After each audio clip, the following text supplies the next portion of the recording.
Welcome to Drawsh Studio. Today we're going to learn about the biceps. Let's get started. The biceps are the front upper arm muscle. They originate at two places deep in the scapula bone. Then the two tendons come down, connecting to a muscle that inserts into the upper portion of the radius.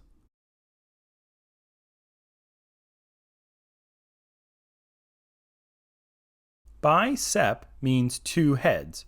Bi meaning two, and sep references the Latin word for head. And we can see that there are two distinct heads of the muscle.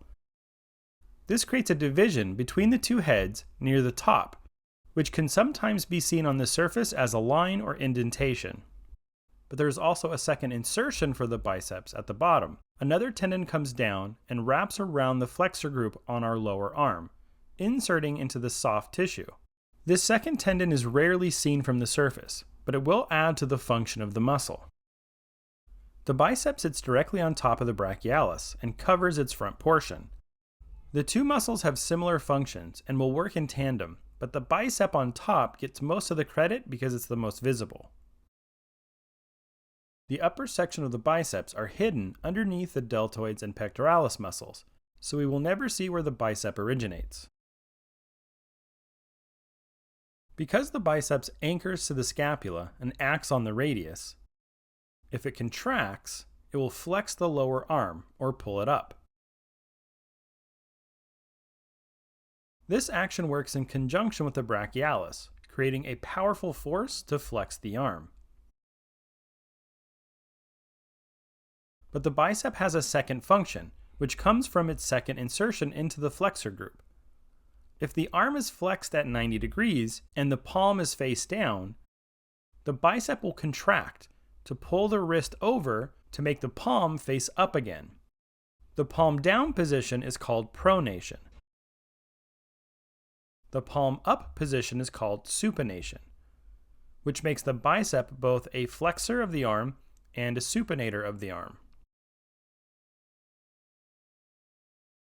Now let's find the biceps on the surface.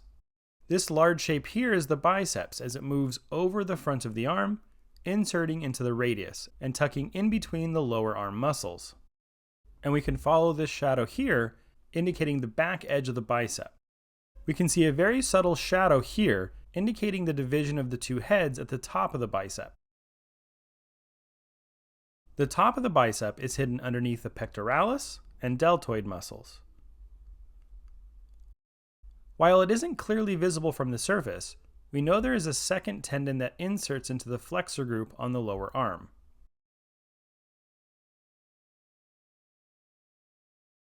Remember all of these points when drawing the biceps. Analyze the anatomy on the surface of your reference, and draw from observation and memory to help you learn. Thank you for watching. Don't forget to go to drawsh.com for more information on these topics and many more.